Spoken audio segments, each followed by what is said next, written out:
81তম তাফসীরুল কোরআন মাহফিল। 81তম মানে আজ 81 বছর একটি মাহফিল তাফসীর ধারাবাহিক চলতেছে। একটি দেশের চাইতে, একটি রাষ্ট্রের চাইতে এই তাফসীরুল কোরআন মাহফিলের হায়াত লম্বা।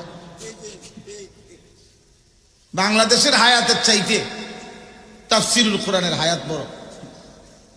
বাংলাদেশ তো 81তম না, 1971 পরবর্তী কি 81 বছর হয়ে গেছে?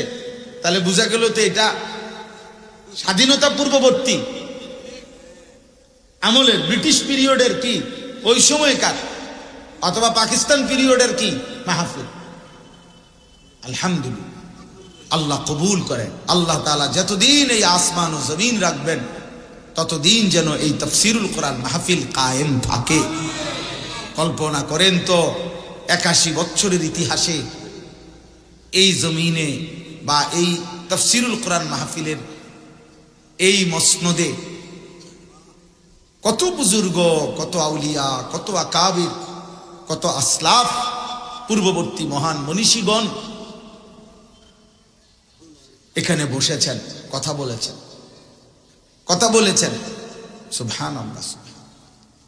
আল্লাহ তাআলা প্রথম দিন থেকে এই পর্যন্ত এই তাফসীরুল কোরআন মাহফিলে যত বুজুর্গ, যত উলামা আউলিয়া এসেছেন, কথা বলেছেন, এই মাহফিলের ইন্তেজাম করতে করতে, ব্যবস্থাপনার কাজ করতে করতে কত আল্লাহর প্রিয় বান্দা কবরেও তো চলে গেছে।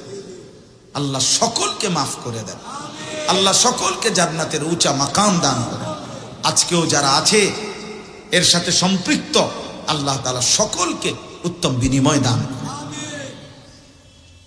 তাহলে ইনশাআল্লাহ সবাই আমরা নিয়ত করলাম তো?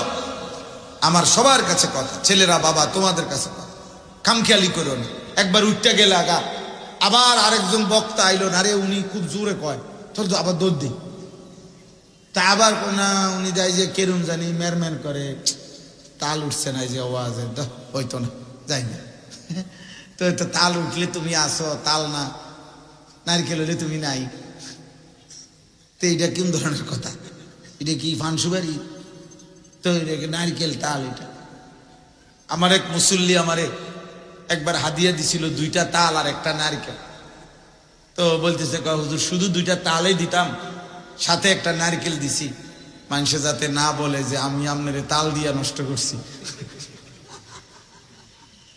বুঝেন না? তা তাইলে এখানে জোয়ার, হুঙ্কার, ঝংকার, সুর, এটা তো মূল মাকসাদ না ভাইয়া। মূল মাকসাদ আখিরাত, মূল মাকসাদ আল্লাহর কোরআন শোনা, কোরআনুল কারীম শোনা। কোরআনুল কারীমের মধ্যে আছে আল্লাহ তাআলা বলছেন,